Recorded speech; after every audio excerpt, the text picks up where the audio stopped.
যখন প্রায় গন্তব্যে পৌঁছে গেছি বলে মনে হচ্ছিল, আর বাঁশিতেও একটা সুর বেজে উঠছিল, তখনই ঠক করে চিন্তাই হয়ে গেল কাঁধ থেকে ব্যাগ, ব্যাগের মধ্যে বই, বইয়ের মধ্যে কবিতা, কবিতার মধ্যে আবার তবে হাঁটা। এই হাঁটা এখন আমার হাঁটা। হাঁটতে হাঁটতে এখন আমি আমাকে খুঁজছি, আমার মধ্যে কবিতা কি।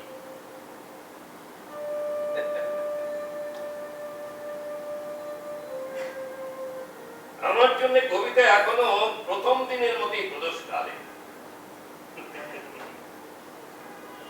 এখনো কত কম্পন আছে আত্মা, কত অনুরণন আছে যার উচ্চ সন্ধান করবার।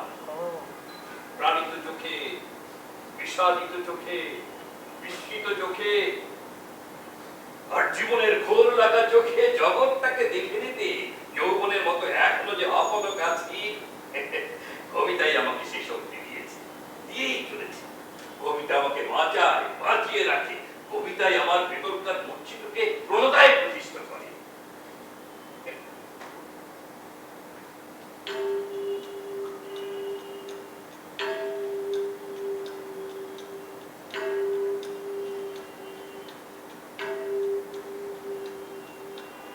নির্জন ঘরে এখন রাত্রির নিস্তব্ধতা।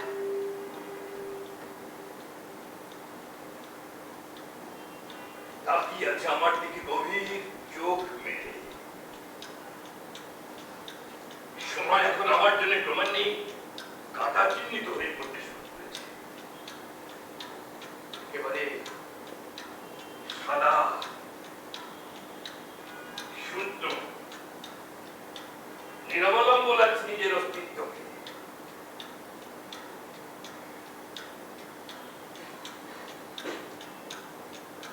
আজ আমি ভাবি, মানুষের জীবন এক অসম্ভব প্রস্তাব, এবং তার সমাধান করতে হলে আমাদের কর্মগুলোকে অসম্ভবের পর্যায়ে নিয়ে যেতে হবে।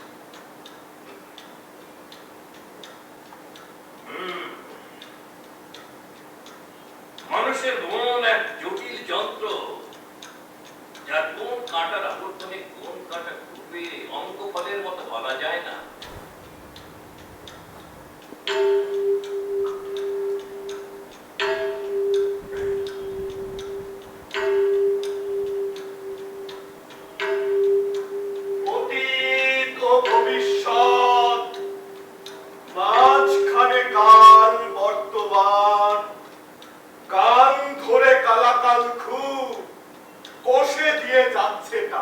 পল্লবিত শাখা সহস্র পাতায় যাচ্ছে ঝড়ের মতন।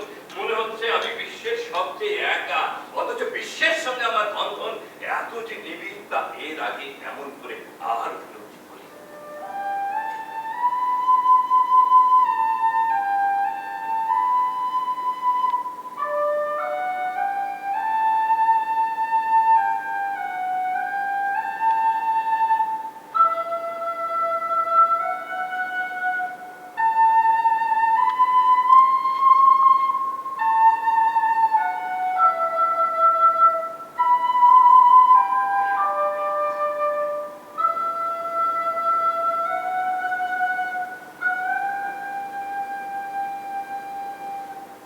আমার জীবন কাহিনীর সুস্পষ্ট করে শুরু নেই, ধারাবাহিকতা নেই স্মৃতি। কয়েকটা বিচ্ছিন্ন ছবির অ্যালবাম নিয়ে আজ আমি আমার হারানো জীবনের সন্ধান করছি।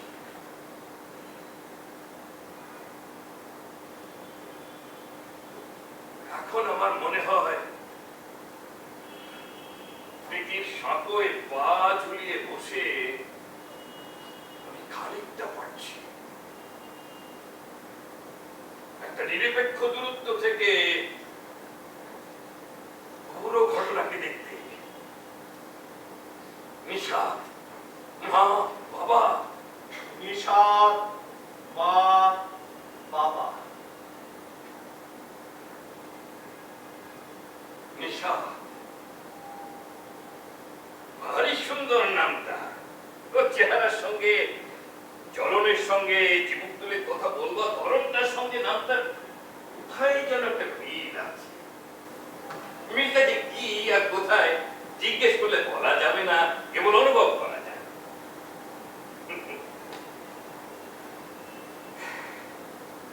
নিশাদের সঙ্গে দেখা হতো রোববার আর বুধবার।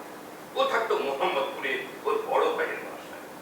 সংসারের একমাত্র বড় ভাই, প্রশ্রয়ে আদরে বোনকে গড়ে তুলেছেন, লেখাপড়া শিখেছে, চাকুরি করছে। তবুও নিশা তার হৃদয়ের ব্যাপারে যেন কল্পনা করতো নিজেকে সেই মেয়েটির মতো, যাকে থাকতে হয় চার দেয়ালের মধ্যে, বেরোতে হয় লুকিয়ে, কথা বলতে হয় পিছিয়ে। ওর কথা শুনতে আমার ভীষণ ভালো লাগে। অনেক অর্থহীন কথা, এত ছন্দময় হয়ে উঠতো এক এক সময়, কেমন সাজানো গোছানো, মনে হতো সারাদিন শুনতে থাকি, ধরে থাকি। তেলের শিশি হাত থেকে পড়ে ভেঙেছে, সেটা একটা বলবার বিষয় হতে পারে, সেই প্রথম ছেড়েছিলাম। কলেজের মেয়েদের মুখের বর্ণনা কাঁদে ঘটাবে কোনদিন দেখবো না, দেখলেও চিনতে পারবো না।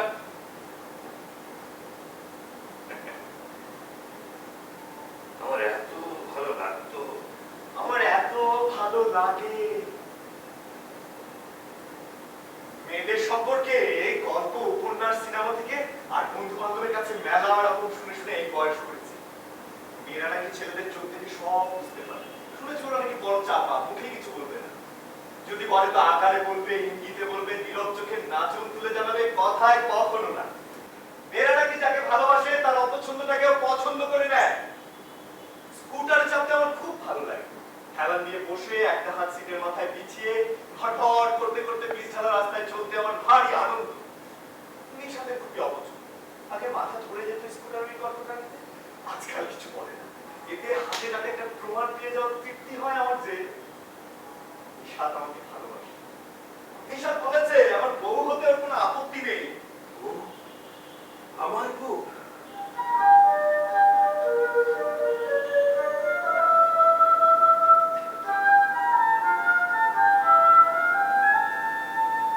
আমাদের যখন বিয়ে হবে তখন বালিশ থেকে মুখ তুলেই দেখতে পাবো ওর মুখ। 24 ঘন্টা আমার শয়নে, জাগরণে, তন্দ্রায় কি স্বপ্নে একটা মেয়ে থাকবে। যেখানেই যাই না কেন ফিরে এলে ঘরে দেখবো হাসিতে খুশিতে ভরা, খামের মধ্যে উঁকি দেয়া চিঠির মতো উঁচু হেঁটে। তাকে সকালে দেখবো সবুজ পেস্ট ব্রাশে লাগিয়ে তাতে ঘষে ঘষে ফেনা তুলে দাঁত পাচ্ছে। দেখো ভেজা চুলে একাকার হয়ে এক পায়ে স্যান্ডেল গলাতে গলাতে বেরিয়ে আসছে বাথরুম থেকে। দেখো অবেলা দুপুরে মুখে লালায় ভিজিয়ে তুলেছে মানুষের মন। চকচক করছে চুল, গালে ভাঁজ করেছে বা ফিতের মতো, মুখ দেখাচ্ছে নতুন দোলের তৈরি যেন। দেখো খাটের কোণে পা ঝুলিয়ে হাসতে হাসতে সে খুন হয়ে যাচ্ছে। দেখো রাতের অন্ধকারকে খুব ভয় করে ফিসফিসে আমাকে বলছে, আমি একটু বাইরে যাবো। আমার বউ নিশাদ আমার বউ হয়ে আসবে বলেছে। যে সমস্ত জিনিস ভালোবাসি, যেমন নতুন চাদর, লাল ফুল, সিনেমার বড় বড় পোস্টার, স্টেডিয়ামের বোর্ড, নিশা, এই সমস্ত জিনিসগুলো অর্থহীন, কারণহীন একটা নাচন করছিল আমার চোখের ভেতরে। ঘুরে ঘুরে ঘুরে ঘুরে একটার গায়ে আরেকটা গড়িয়ে পড়ে আমাকে তন্ময় করে রাখছিল। আর তার যেন সুন্দর গানের মধ্যে একটা তান শুনতে পাচ্ছিলাম। সেই গানের ভেতর থেকে বারের বুননের মতো একটা ছলছলা আবছা হাসি, শুধু আর কিচ্ছু না। গন্ধ তোমার চিনছি নতুন করে, কেশের আরে দীঘল মেঘল মন, এমন কেমন প্রেমের ইন্দ্রজাল, রক্তের কোষে শিহরণ আগমন। আমি নাম করা এক অধ্যাপকের গবেষণা সহকারী। স্যার আমার কবিতার খুব প্রশংসা করেন বাসায় একা রেখে। তার ছোট শালী রবি থাকতো তার বাড়িতে, কলেজে ফার্স্ট ইয়ারে। কালো একটা কেমন ছড়ানো পাতলা ঠোঁট, শরীরটা ছিঁচে, ভালো করে কাপড় পরতে জানে না, রং চেনে কিন্তু খুব চঞ্চল। ওই চঞ্চলতাটুকু যদি এক এক সময় খুব ভালো লাগে, কোনো দিন একটু দেখতে ইচ্ছে করে, এক মুহূর্তে, তারপর আর মনে থাকে না। আবার এক এক দিন আমার স্যারের পুরনো কোর্টে চেপে ইউনিভার্সিটি যাওয়ার পথে রুমে এসে সামনে বসে। সে কলেজে সারাক্ষণ তার ভিজে ভিজে মেরে দুটো বড্ড নির্জীব আর ভারী দেখা, তেল মলিন লাল ভিতরে থেকে একটা জ্বালা ধরানো গন্ধ বের। শুনছি দেখলে আমার গা শিরশির করে, শিউরে উঠি, কিন্তু হেসে কথা বলি, মেয়েটা আমার স্যার লায়াবিলিটি। ভয় হয় যখন রাতে ফাঁকা চেম্বারে আমি আর স্যার বসে থাকি, আর উনি অহেতুক প্রসঙ্গ উত্থাপন করেন তার পরিবারে।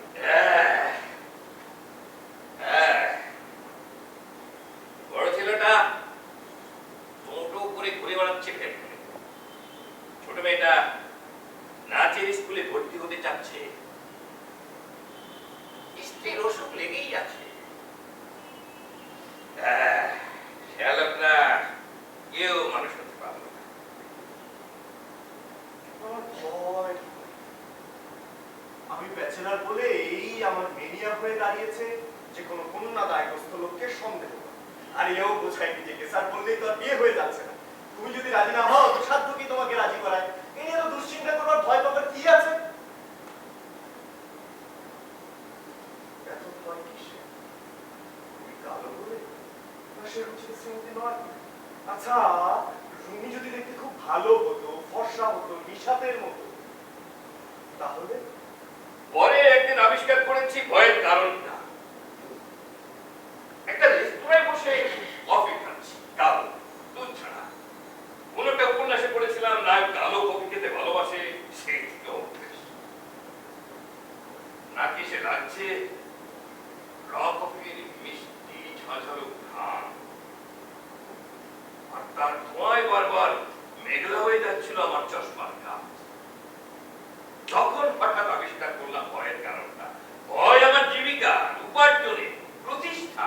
স্যার যদি বলেন আর আমি রুমিকে বিয়ে না করি, তাহলে আমাকে তার চেম্বার ছাড়তে হবে। এটাই আমার অজ্ঞাতে জন্ম দিয়েছে ওই ভয়টা। স্যারের মতো খ্যাতিমান প্রতিপত্তি সম্পূর্ণ অধ্যাপকের সহকারী হতে পারাটা ভাগ্যের বিষয়। সেই স্যারই যদি আমাকে খারিজ করে দেন, তো আমাকে পথে গিয়ে দাঁড়াতে হবে, আবার নতুন করে শুরু করতে হবে জীবন, আবার সেই সংগ্রাম। মাসে যে টাকাটা আসছে তারা বন্ধ হয়ে যাওয়ার অর্থ আমার সব শব্দের মৃত্যু। আমি তো জানি কি ভীষণ এই একাকিত্ব, এই টাকা না থাকাটা, এই লড়াই।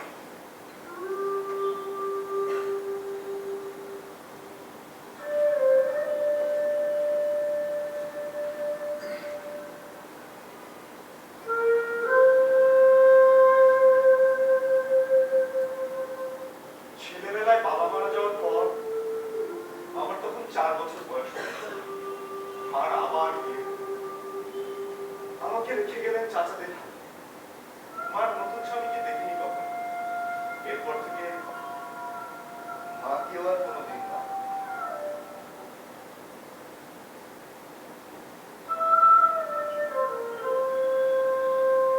বড় হবার সঙ্গে সঙ্গে মার দ্বিতীয় বিয়ের কথা মনে পড়লেই মনটা গ্লানিতে লজ্জায় ছোট হয়ে যায়। যেন এই লজ্জার কুলান হয় না পৃথিবীতে, যেন আমার মা যদি মারা যেতেন খুব ভালো থাকতাম। 26 বছর দেখা হয় না, মরে যাওয়াই তো। কেবল একটা অবধ আকুতির মতো অস্পষ্ট কম্পিত বহু দূরের অনুভূতির মতো, কেবলই মনে না পড়া একটা ছবির মতো মার অস্তিত্ব টেনে পেতাম। এই পৃথিবীর কোনোখানে থেকে আছে। নিশাদ জানেন, ওকে বলেছিল আমার মা নেই। আমার বাবা মারা গেছেন ছোটবেলায়। আমি তখন অনেক ছোট, কিচ্ছু মনে নেই, কিচ্ছু মনে নেই।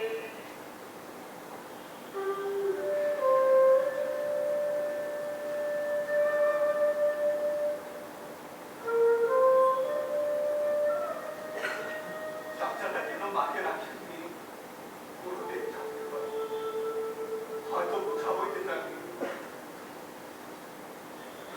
চাচারা অনেক করেছে। তখন কিছুদিন বিরাট এক শূন্যতার ভিতর দিয়ে আমার জীবন। এই সময়টার কোনো স্মৃতি আমার মনে নেই, একেবারে সব ভুলতে শুরু করলাম। অতীতে সব কি করে বলতে পারবো না।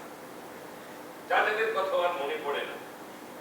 সেই মেজ চাচির কথা, যার সঙ্গে রাতে ঘুমাতাম, তাকেও না, যেন সব অন্য কারো জীবনের গল্প। আশ্চর্য, চাচারাও ভুলে গেলেন আমাকে। হয়তো হাকিম দারোগা হয়ে বংশের নাম পেটাতে পারলাম না সেই দুঃখে।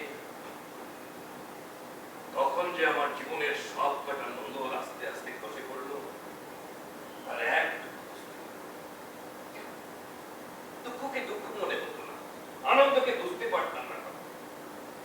এই যে আমি বড় হয়েছি, দুঃখ হলে দুঃখটাকে ভেতর থেকে একেবারে নিংড়ে নিংড়ে বেরোতে দেখেছি। এক ঝলক আলোর মতো আবার আনন্দে ভরে উঠেছি, আর সেই আনন্দটুকু স্মৃতির মধ্যে প্রদীপের মতো জ্বলছে। এই শক্তিটার নাম বোধ হয়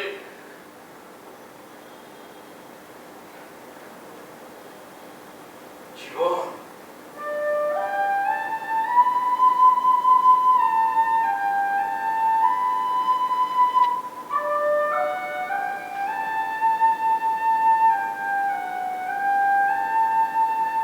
আমার একটা স্বপ্ন, বড় কবি হব।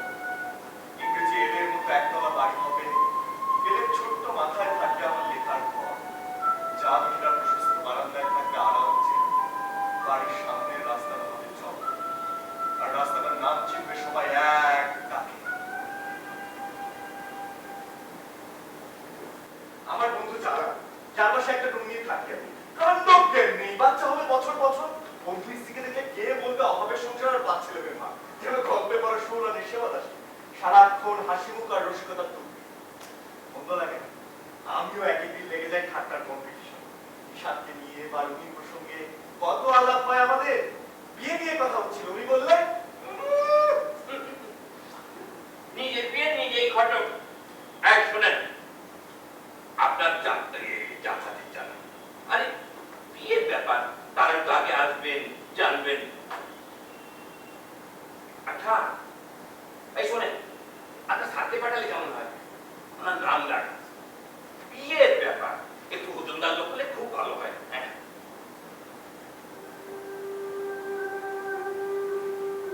তখন হঠাৎ এক পশলা বৃষ্টির মতো মার কথা মনে পড়ল।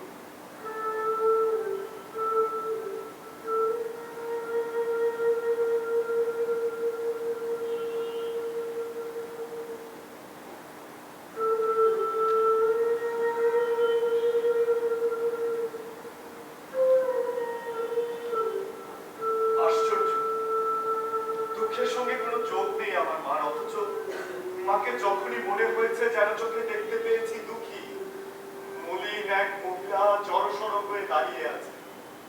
চুলটার ভস্য মাখা ইতিহাস ক্রমাগত ছাই হয়ে যায়, চোখের কোটর থেকে অবিরাম তবু তার স্বপ্ন জল ঝরে। সেদিন সারা রাত মার কথা আমার মাথায় ঘুরেছে অন্ধ একটা পাখির মতো, কিন্তু বুঝতে পারি। কাউকে কিছু না জানিয়ে পরদিন রাতের ট্রেনে চেপে বসলাম। একটা শূন্যতার মধ্যে দিয়ে যাত্রা। রাতের স্তব্ধতা খান খান করে লোহার করি বর্গায় প্রদীপধ্বনি তুলে উত্তার করে চলছে ট্রেন।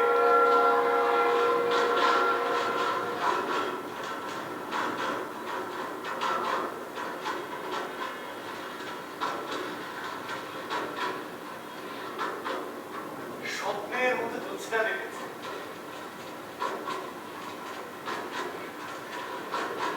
অস্পষ্ট গাছ আর বাড়িগুলো ক্রমাগত ঘুরছে, যেন একটা বাঁধনে আটকা পড়ে গেছে ওরা এই বিশ্বের সঙ্গে। কিছুতেই সে বাঁধন আর খোলা যাচ্ছে না। তাই বারবার গ্রামে গ্রামে অন্ধকারে ফিরে আসছে গাছ, আমার গাছ,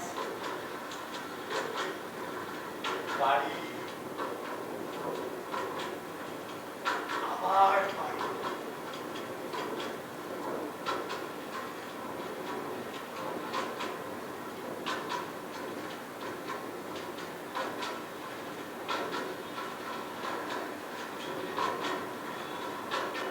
জ্যোৎস্নার মধ্যে ট্রেনটাকে অতিকায় একটা খেলনার মতো দেখাচ্ছে।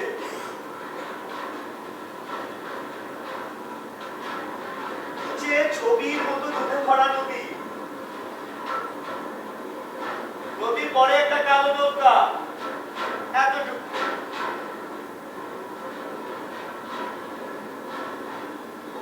স্বচ্ছ আকাশ, নিচে অতল আকাশটা যেন হাত বাড়ালেই ছুতে পারবো, লাফিয়ে উঠলে পৌঁছে যাবো বেহেশতের দরবারে।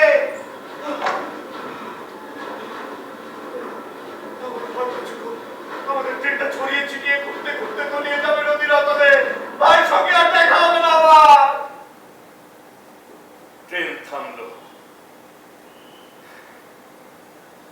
উৎসুক হয়ে জানালার বাইরে ডাকাতি বুকের ভিতরটা কেমন থাম করে উঠলো, যেন প্ল্যাটফর্মে নামলেই মাকে দেখতে পাবো।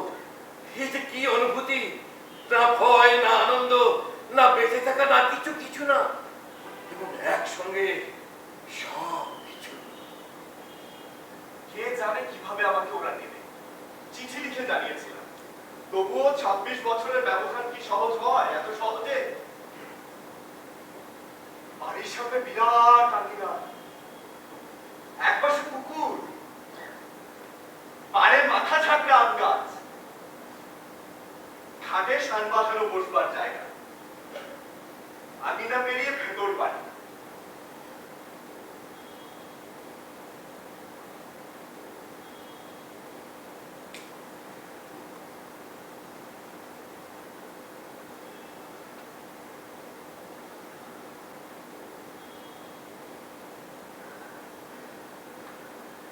প্রথম যাকে দেখলাম আমার বুকের ভেতরটা ধড়াস করে উঠল।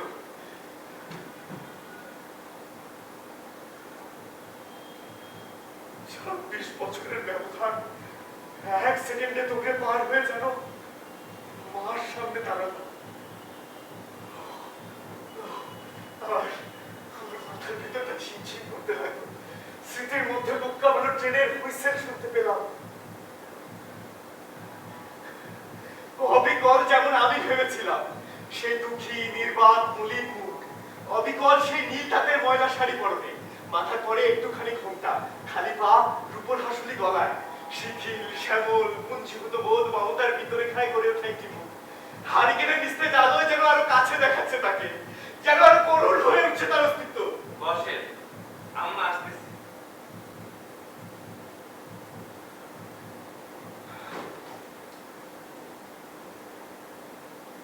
অনেকক্ষণ পর একটা অব্যক্ত মৃদু ধ্বনি উঠল আমার পেছনে।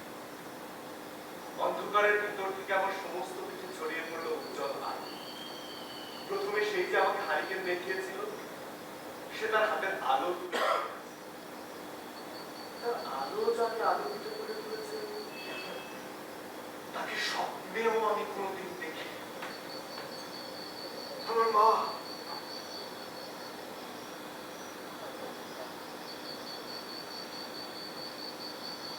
না বিস্ময় না ভীতি না কিছু,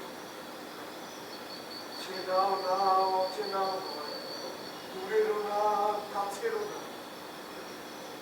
সারা অঙ্গে ঝলমল করছে অলঙ্কার, পতপা শাড়ি পরনের সাদা অত্যন্ত ফর্সার ভারী থলথলে একটি মুখ, ঠোঁটের পরে খয়েরি রেখা পানে।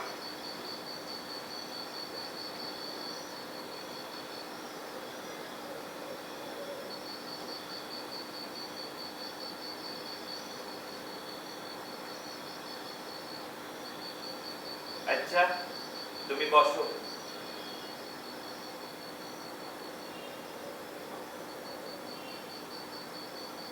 কোন অচেনা এসে দাঁড়ালো আমার সম্মুখে মা বলে। একটা ঝড়ের মতো দৃশ্যের অবতারণা হবে ভেবে রেখেছিলাম, কিন্তু তার বদলে দেখলাম ঠান্ডা নিস্পৃহ নিরাসক্ত একটি মানুষকে।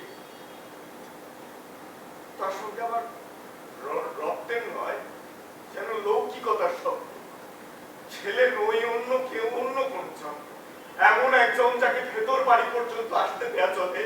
বাড়ির কীর্তি তার সঙ্গে এক মিনিট আলাপ করতে পারেন দরজায় দাঁড়িয়ে, ওই পর্যন্ত। কি করে এমন হতে পারে? নির্বিকার মুখে চলে যেতে পারে মা? নারীর সাথে টান থাকে নাকি মায়েদের? মিথ্যে কথা, মিথ্যে কথা।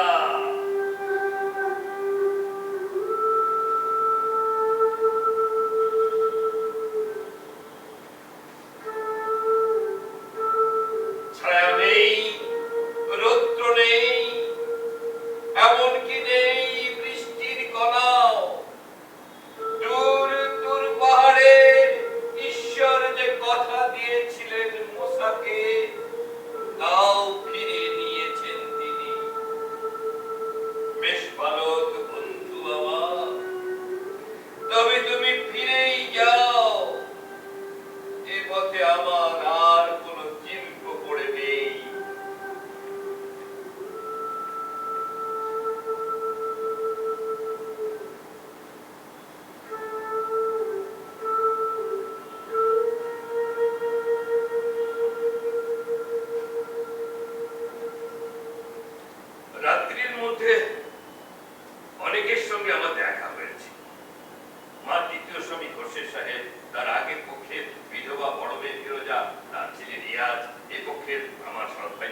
আসলে সব কষ্টের মূলে রয়েছে মানুষের এই কষ্ট পাওয়ার ক্ষমতাটা। আমার মন যদি পাথরের হতো, চোখ যদি দৃষ্টির অধিক কিছু দেখতে না পারতো, তাহলে চমৎকার দিন কাটতো আমার। হয়তো আগাগোড়াই ভুল করে এসেছি আমি। জীবনে যা করা উচিত ছিল, যা করলে আমার সুখে সম্মানে দিন কাটতো, তা করি। ঝোঁকের মাথায় নিজেকে ছেড়ে দিয়ে মজা দেখার প্রবল ইচ্ছেটা যদি না থাকতো, তাহলে আজ আমি আদৌ আসতাম না মাকে দেখতে। কাল সকালে চলে যেতাম। এই সিদ্ধান্তটা নেবার সঙ্গে সঙ্গে মনের মেঘ যেন কেটে গেল। ভালো লাগে। শিশির ভেজা ঢিলে ঢালা কুড়ের মতো শিথিল থেকেছিল ভেতর। ভাগ্যে ভালো নিশাদকে বলে আসিনি কোথায় যাচ্ছে, তাহলে তাকে আর মুখ দেখাতে পারতাম না। সেটাকে অবশ্য বলা হতো না, কারণ ওকে বলেছি আমার মা নেই।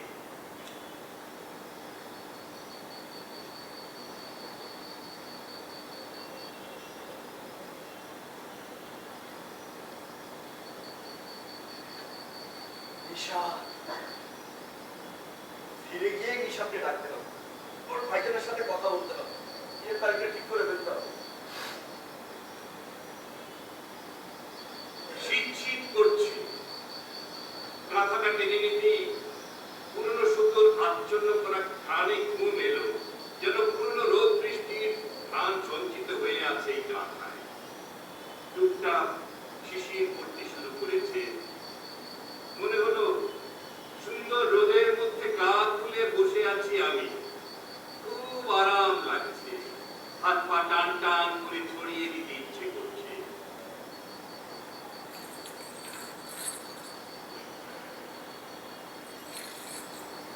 কানে মাত্র সেই অলঙ্কারের শব্দ, চোখ মিলেই দেখি সেই মুখ ফর্সা চাঁদের মতো।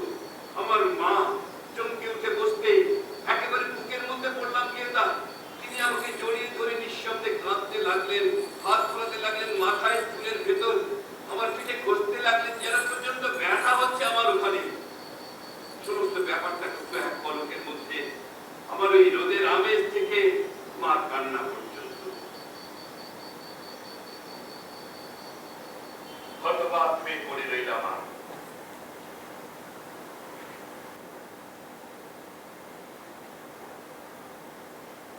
কেডা আইসুস কেন? দেখা দরকার। কয় টাকা? পৃথিবীতে এত কথা, এত কারণ থাকতে আমার মার কেন মনে হলো টাকার কথা?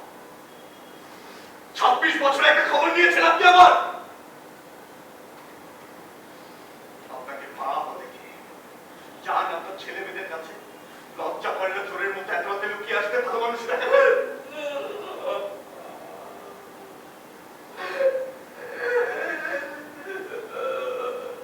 তার কান্নাটা কেউ বেশি মনে হচ্ছে না, মনে হচ্ছিল নিজের জন্য নয়, আমার জন্য নয়, এক অর্থহীন অভিনয়ের অঙ্গ হিসেবে কেঁদে চলেছেন তিনি। যে কথা কাউরে কই দেই, তাই আজ আমি চিল্লাইয়া কমু। তার সাথে আজ আমার এই শান্তি। তুই তুই মারছস তোর বাপেরে।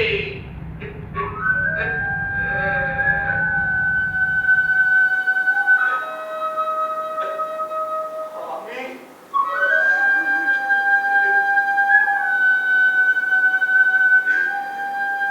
আমি মেরেছি মানে? হাজবেন্ড হয়েছিল মনে নাই? কালকের পরে খাড়াই আসছিল, ধাক্কা দিয়ে তারে ফালাইলি। মানুষটা সাঁতার জানত না, ভরা বর্ষার ঢল থেকে আর উঠল না।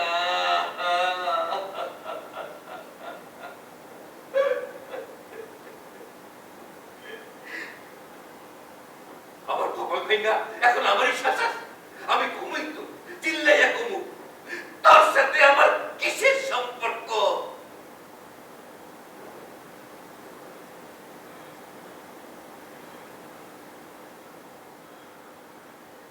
এত দীর্ঘ তীক্ষ্ণ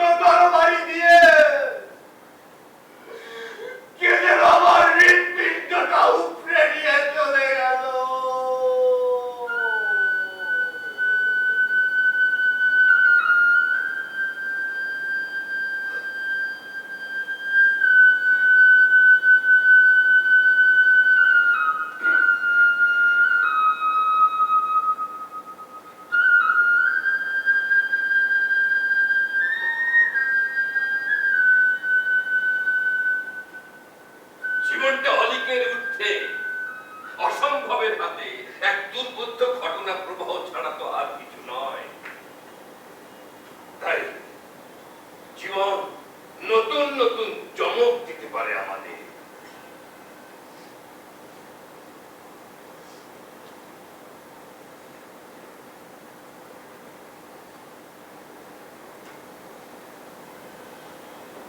ঢাকায় ফিরে স্টেশন থেকে টেলিফোন করে দিয়েছিলাম নিশাতের কলেজে।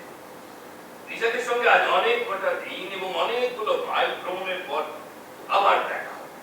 তাই আমার ভেতরটা ঠিক ছিল নতুন প্রেমে পড়া ছোকরাদের মতো উদ্বেগ অস্থির।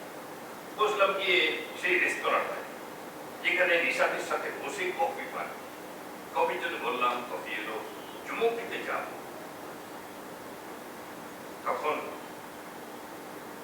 তার ধোঁয়ায় আচ্ছন্ন হয়ে গেল আমার চশমার কাজ।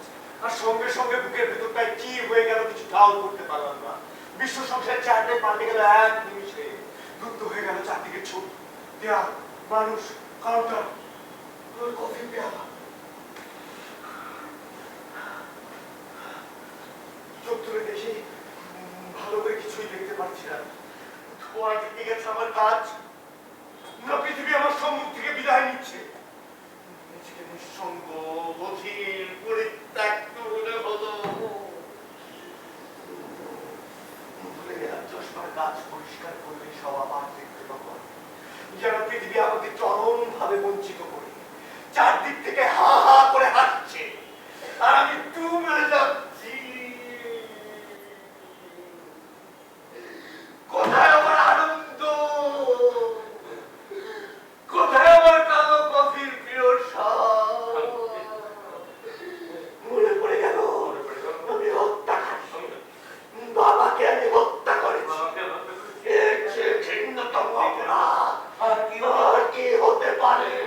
পুত্র হত্যা করেছে পিতাকে।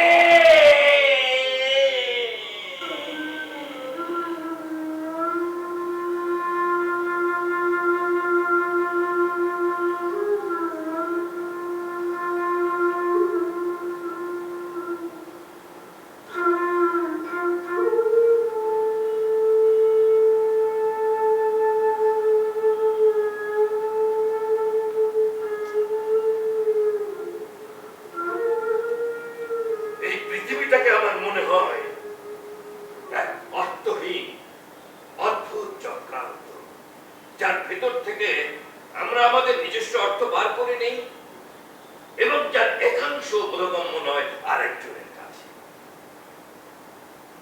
মানুষ বোধ হয় অর্থহীন, সম্পর্কহীন কোনো কিছুকেই ধারণ করতে পারে না।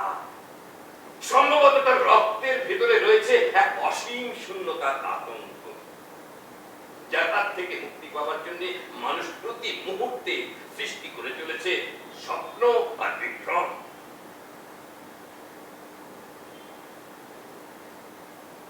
আমি স্পষ্ট বুঝতে পারছিলাম আমার সম্মুখে কালো কফি,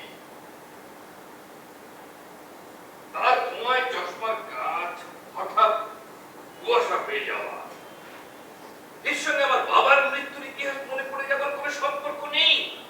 তবু তা মনে পড়ছিল এবং এত কঠিন ভাবে মনে পড়ছিল যে আমার পুরনো পৃথিবী ধসে ধসে পড়ছিল তার নির্মম আঘাতে। কোন জিনিস, কোন ভাবনা কিংবা কার মুখ অথবা কোন মুহূর্ত আমাকে মনে করিয়ে দিল বাবার মৃত্যুর ইতিহাস সেদিন সেই রেস্তোরাঁয়। তা আজ আর কিছুতেই বলা সম্ভব নয় আমার পক্ষে। আমি কেবল এটুকুই বলতে পারি, কালো কফির ধোঁয়ায় যখন আচ্ছন্ন হয়ে গেল আমার চশমার কাজ, তখন সেই চরম বিপ্লব ঘটে গেল আমার চিন্তার ভিতরে। আমার দিকে তাকিয়ে একে একে মনে পড়তে লাগলো পেছনের দিনগুলো।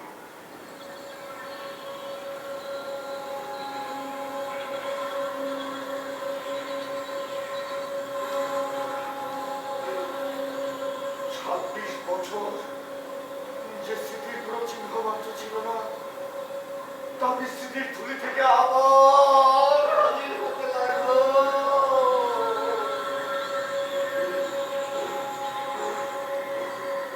কোথায় ছিল স্মৃতিগুলো এই 26টি বছর?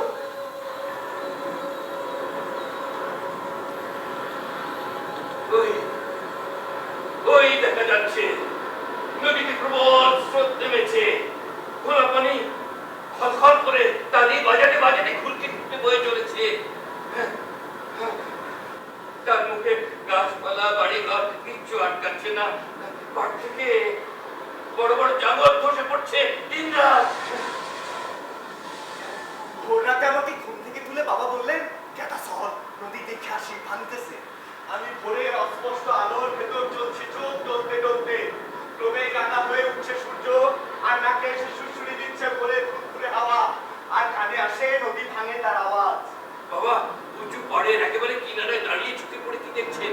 আমি তার পিছনটা দেখতে পাচ্ছি অনেক দূর থেকে। খুব মজা লাগছে বাবাকে অমন চুকে পড়তে দেখে। দৌড়ে এসে হাসতে হাসতে তার পিঠে দিলাম ধাক্কা। উনি তিনি যেন সচকিত হয়ে উঠবেন এবং দেখে পেলে হেসে তাড়া করবেন ধরবার জন্য, যেমন আমরা খেলার বন্ধুরা করে থাকি। কিন্তু না, বাবা সেসব কিছুই করলেন না। বিরাট একটা গাছের গুড়ির মতো গড়িয়ে পড়লেন নদীর ভেতরে। ছলাপ করে একটা শব্দ উঠলো। আমার চোখের সামনে হাতখানি পানিতে সরু কালো সুতোর মতো চিট ধরলো। চিৎকার করে পেছনে ছুটে আসতেই দেখলাম একটা বড় চাঁদের আকারে খানিকটা পাহাড় ধসে পড়লো নদীতে। সেখানে এক মুহূর্তে আগে ছিলাম আমি এবং আমার বাবা।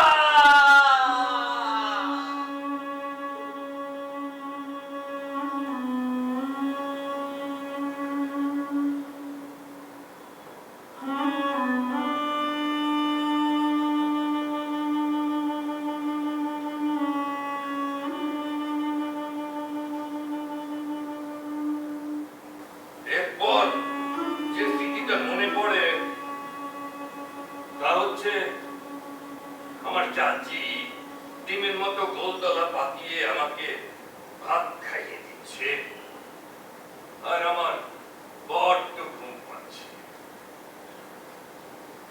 এই একটা ছবি, এই একটা ছবি, বাবার নদীতে গড়িয়ে পড়া, আমার আমার দৌড়ে লাফিয়ে পিছনে হটে আসা ভার ভার ফিরে ফিরে মনে পড়তে লাগলো।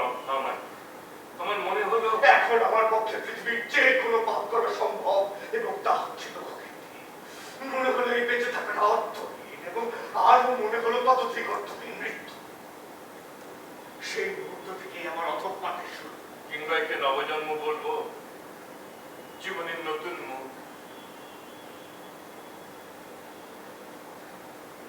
এখন আমি বলতে দ্বিধা করি না, অতীত, বর্তমান, ভবিষ্যতের বিভিন্নতা মানুষেরই। সেদিন সেই বিকেলে নিজের বিধ্বস্ত স্বপ্ন থেকে যখন চোখ তুললাম তখন 7:30 বাজে। নিশাদের সঙ্গে দেখা করবার নির্ধারিত সময় আধ ঘন্টা হলো পেরিয়ে গেছে। অভিভূতের মতো উঠে এলাম রেস্তোরা থেকে। আমার যাওয়া হলো। নিশাদ এতক্ষণে আমার জন্য বোর্ডিং গেটে দাঁড়িয়ে থেকে থেকে ফিরে গেছে নিশ্চয়ই। বাসায় গিয়ে কুকুরকে কোলে নিয়ে হয়তো ভাবছে কেন আমি এলাম। আমি তো কোনোদিন কথা দিয়ে এরকম করিনি। নিশাদ কি জানবে কি আমার হয়ে গেছে? নিশাদকে আমি কোনোদিন বলতে পারবো না। নিশাদের সঙ্গে বিয়ে হবার কোনো বাধাই নেই, তবুও হবে না। নিশাদ আমার চেতনা জগৎ থেকে এত দূরে যে তাকে মনে হয় তো একটি মানুষ যার নাম আমার মনে আছে মুখ, কিন্তু যার কাছে আর যাওয়া যায় না। হাঁটতে শুরু করলাম। সে চলে না আছে কোনো উদ্দেশ্য, না কোনো চেতনা। আমার মনে হলো আমাকে এরকম হাঁটতে হবে এবং থামলে চলবে না। যেন সারা রাত্রির মধ্যে হাঁটতে হাঁটতে আমি পৌঁছে যেতে পারবো পৃথিবীর অপর প্রান্তে। আজ আমার মনে হচ্ছে সত্য থেকে পলায়নের স্পৃহা প্রবল হয়ে উঠছে আমার ভিতরে। রাস্তার লোকগুলোকে একেবারে অন্য গ্রহের মনে হচ্ছে। তারা আসছে যাচ্ছে, রিক্সাওয়ালা বেল বাজাচ্ছে, কোনো কিছুর সঙ্গেই যেন আমার আর কোনো বন্ধন নেই। পরদিন যোগাযোগ করতে গিয়েও পারলাম না। দ্বিধা আমাকে থামিয়ে দিল। পরে এলো এক অবসাদ আর নিস্পৃহতা। আমার মনে হলো আমার ভাগ্যই হচ্ছে নিশাদ থেকে দূরে থাকা, আমার সমস্ত সুখের কবর হয়ে যাওয়া। বড় অর্থহীন মনে হচ্ছে আমার বাড়ির স্বপ্ন, গাড়ির সব, ফুটফুটে একটি সন্তানের কল্পনা। এই সব থেকে আমি নিজেকে যতক্ষণ না বঞ্চিত করতে পারছি ততক্ষণ আমার পিতৃ হত্যার দায় থেকে মুক্তি নেই। আমি নিজে সব কিছু থেকে একেবারে দূরে সরে যাব। এই অভিশপ্ত জীবনে কেউ বন্ধু হতে পারবে না, অংশ নিতে পারবে না।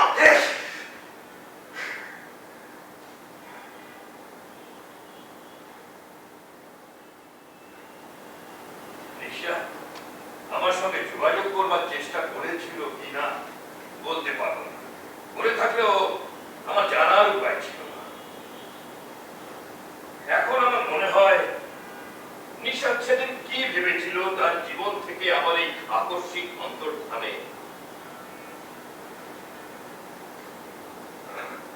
থেকে কেঁদেছিল।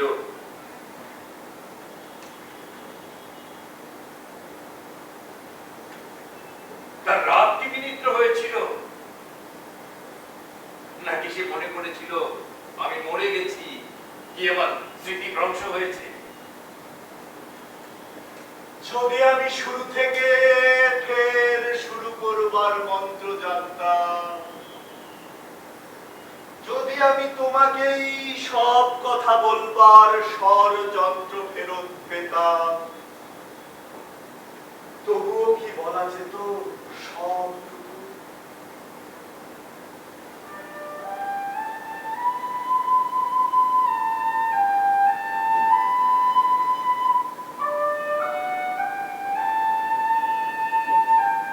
আজ আমার সাফল্যে এই ধারণা হয়েছে, মানুষ আবিষ্কার করতে পারে মহাদেশ, হ্যাঁ, পর্বত, নক্ষত্র, জয় করতে পারে যুদ্ধ, সৃষ্টি করতে পারে সঙ্গীত,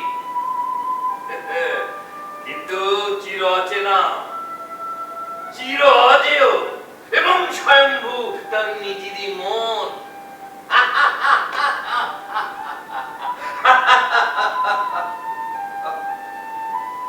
আমার চমক চেপে গেছে নিজেকে বিভিন্ন ভাবে কষ্ট দেওয়া। আমার যেন সমস্ত নীতি শৃঙ্খলা বোধ সব তছনছ হয়ে গেছে। যে শাস্তি আইন আমাকে দিতে পারে, তার চেয়ে বড় শাস্তি সৃষ্টির সাধনা কখন আমি করছিলাম। আমার স্বপ্ন ঘুরিয়ে দিয়ে হাত উপেক্ষা করে আত্মপীড়নার বঞ্চনার ভেতর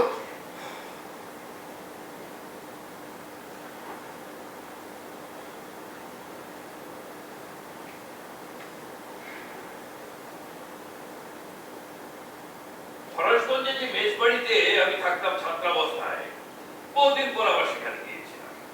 সামনেই গোবিন্দ চা দোকান। কতকাল পরে এখানে পা। গোবিন্দ আমাকে দেখে হই হই করে উঠলো। ভেতরে গেলাম, যাদের আশা করেছিলাম সবাই আছে।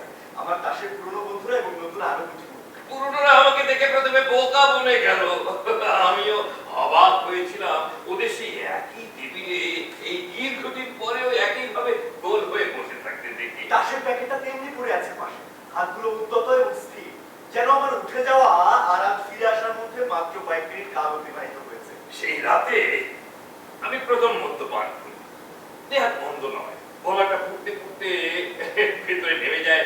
তারপরে পাকস্থলীতে গিয়ে ফনা তুলে বসে থাকে। তারপর মনে হয় যে মাথার পিছনে কে যেন মৃদু হাতে অবিরাম চাপড় দিচ্ছে। তার আরামে ভারী হালকা আর রঙিন হয়ে আসে মেজাজটা, এবং তারপর থেকে নিয়মিত। ওরা কয়েকজন চমৎকার বন্ধু, ওরা আমাকে ভালোবাসতো। কিন্তু কি কারণে ভালোবাসা বলতে পারো না, আমাকে কোনো প্রশ্ন করতো না, আমার কোনো কিছুই জানতে। কিন্তু মানে কি করি, আমার সংসার আছে কি নেই, এসব ওদের কাছে তুচ্ছ। আমার তো মনে হয় আমার পুরো নামটাও ওরা কেউ ভালো করে বলতে পারবে না। অথচ কত গভীর ভাবে আমরা একে অপরকে স্বীকার করে নিয়েছিলাম। আমরা একসঙ্গে মদের টেবিলে প্রাণ খুলে সব কথা বলতাম। কোনো রাগ থাকে না। বাড়ি একজন আরেকজনের সম্মুখে ট্রাউজারের বোতাম খুলে বসলাম। আরো বাড়ি মেয়ে মানুষের ঘরে একজন ঢুকে বাকি সবাই বাইরে হবে। এটা অবশ্য নিয়মিত কিছু ছিল না, যেমন দাস বা মদ। চোখ উঠলে কিংবা ভালো কিছু খবর পাওয়া গেলে তখন বেরোতাম। একবার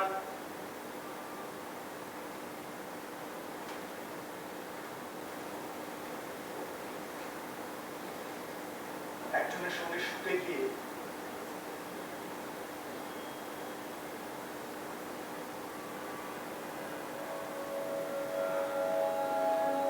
মাথার মধ্যে ঘুরে উঠলো নিশাতের ছবি।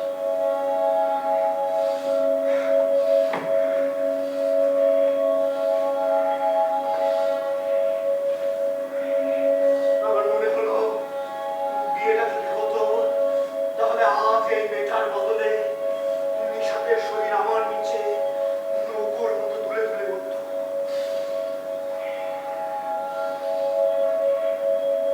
রোজ রাতের অপুত্ত আমার আর দিকে উঠতাম, নিত্য নতুন চাই আর নতুন আর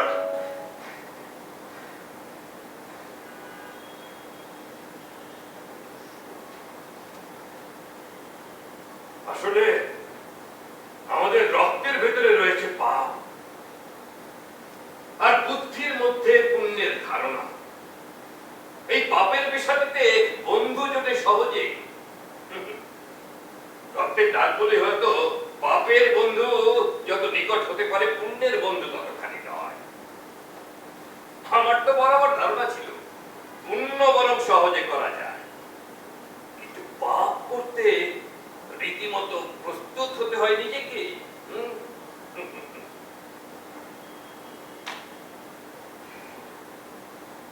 আমার সময়গুলো কাটছিল চমৎকার।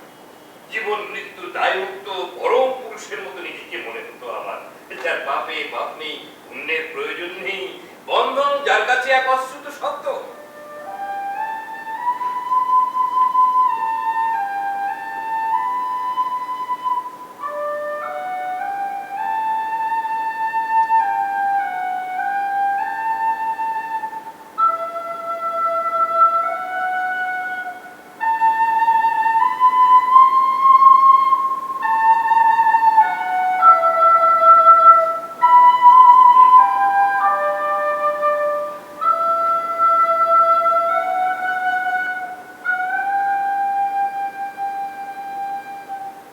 আমি তো কোনোদিন ভাবিনি এরকম হয়ে যাব।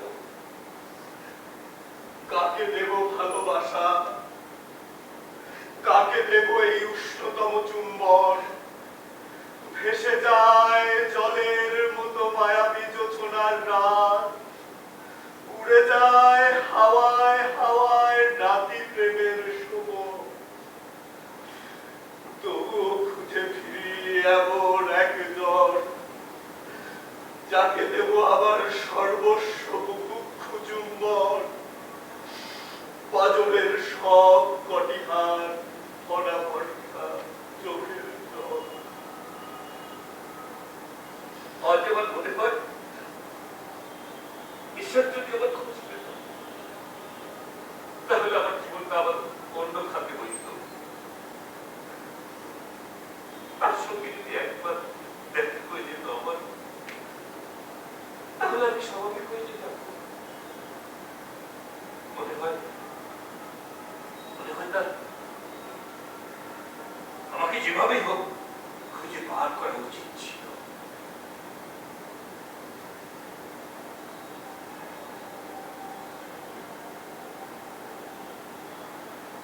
সেদিন রোজকার মতো গোবিন্দের দোকানে বসেছিল তাসের আড্ডা। এই আমি প্রথম ক্রমাগত হাঁটছি। বন্ধুরা খুব অবাক হচ্ছে এবং একজনকে বেশ লজ্জিত মনে হচ্ছে তার চিন্তার কর্ম। কিন্তু খেলার জন্য ধুকে ধুকে কোথায় যেন সুর কেটে গেছে। আমি ওদের মিজাজ ফিরে আনবার জন্য প্রস্তাব করলাম, চলো কোথাও যাই, খানিকটা গেলা যায়। আর যদি পাওয়া যায়, ওরা হই হই করে উঠে দাঁড়ালো। বেরিয়ে কোথাও পাওয়া গেল না কিছুই, সব বার বন্ধ হয়ে গেছে। একটা মেয়ে মানুষের বাড়ি আমাদের জানা ছিল যেখানে খানিকটা মদ রাখা হতো। সবাই বললো চলো সেখানে। আমার স্পষ্ট মনে আছে আমাকে কুর্তিতে রাখবার জন্য বন্ধুরা কি আকুলি বিকুলি না করেছিল সে রাতে। নিজেরা খানিকটা খেয়ে সবাই চলে গেল, আমাকে একা রেখে। যেন আমি একা একটা মেয়ের সাথে রাত কাটালে আমার মনটাই ভালো হয়ে যায়। কিন্তু না, সে রাতে আমার সব কেমন ঘুরিয়ে গেল। মেয়েটার হাসিকে মনে হচ্ছিল ডাইনির হাসি। ওকে ছুঁড়ে ফেলে বেরিয়ে এলাম রাস্তায়।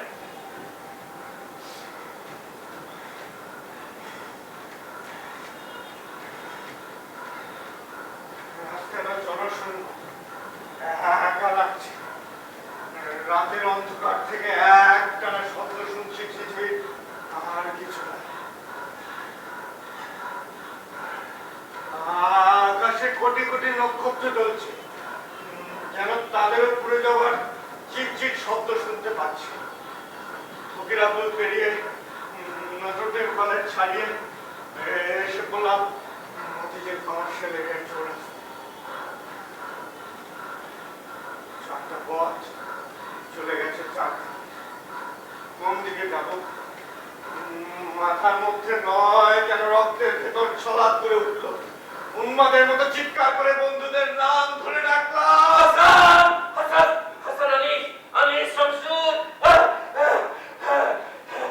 আতাউল, আতাউল, জালাল, জালাল,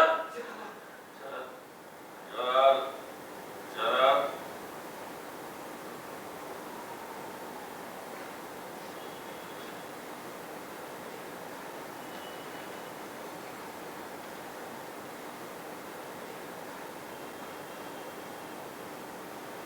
আজ ভাবতে আমার অবাক লাগে, নিয়তি কি আমাকে টেনে নিয়ে যাচ্ছিল শেষবারের মতো তখন, নইলে পা চলছে নেশায়, মাথা করছে মিলের চাকার মতো, তবু অতটা পথ হাঁটলাম কি করে? তাকিয়ে দেখি নবাবপুর রেল ক্রসিং এর সামনে দাঁড়িয়ে আছি আমি। রেলগেটটা বন্ধ। একটা ট্যাক্সি থমকে দাঁড়িয়েছে তার সঙ্গে। ট্যাক্সির গায়ে ফুলের লাল মালা জড়িয়ে আছে। যেন এই প্রথম এক মহাপ্লাবনের পর আমি মানুষের মুখ দেখলাম।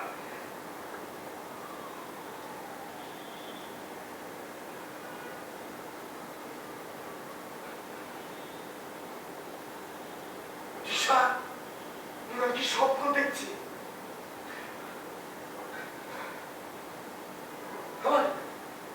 আমার মাথার মধ্যে একটা জলপ্রপাত যেন হঠাৎ বিশ্বটা বড় গর্জন করতে করতে নেমে গেল, যার পুঞ্জীভূত উৎক্ষিপ্ত ফুলের মতো কোটি কোটি সাদা ফেনায় আমি প্রত্যক্ষ করতে থাকলাম।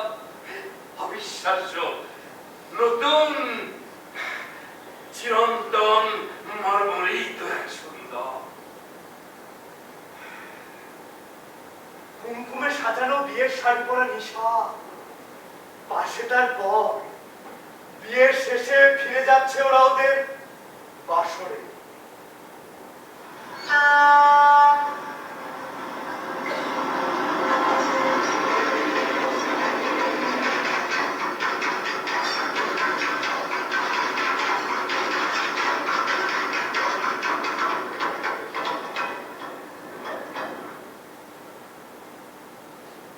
ক্রসিং বারের লাল বাতিটা দুলতে দুলতে স্থির হয়ে গেল আকাশে। ট্যাক্সিটা মাথার উপরে আগুনের ফুলছুরি ছড়াতে ছড়াতে চলে গেল।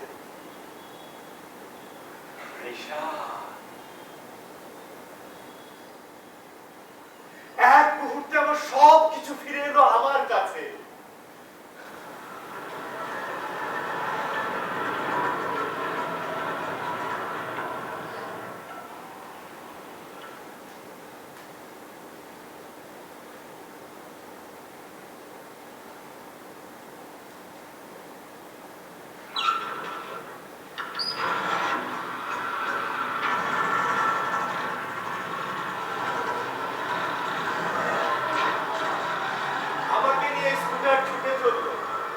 রাত্রির ভেতর দিয়ে ঘুমন্ত শহরের রাজপথে একটা মৃত্যু থেকে জন্মের দিকে ছুটে চলছে স্কুটার। ড্রাইভার জানে না যাকে সে উঠিয়েছে আর যাকে সে নামিয়ে দেবে তারা দুজন এক নয়।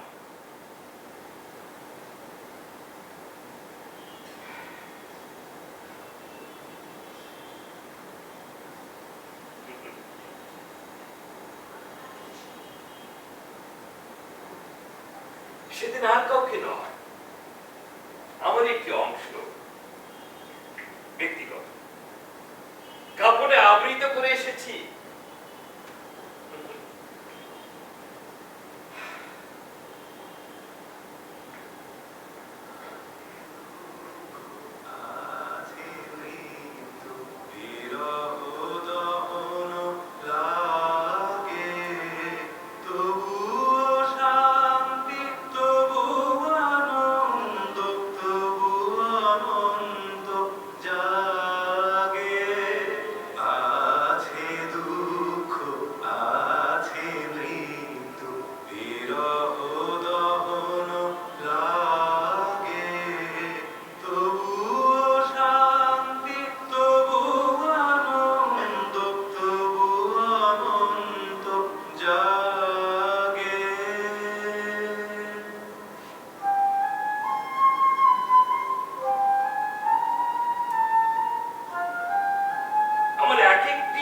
স্বপ্নকে গ্রাস করেছে এক একটি বাস্তবতা।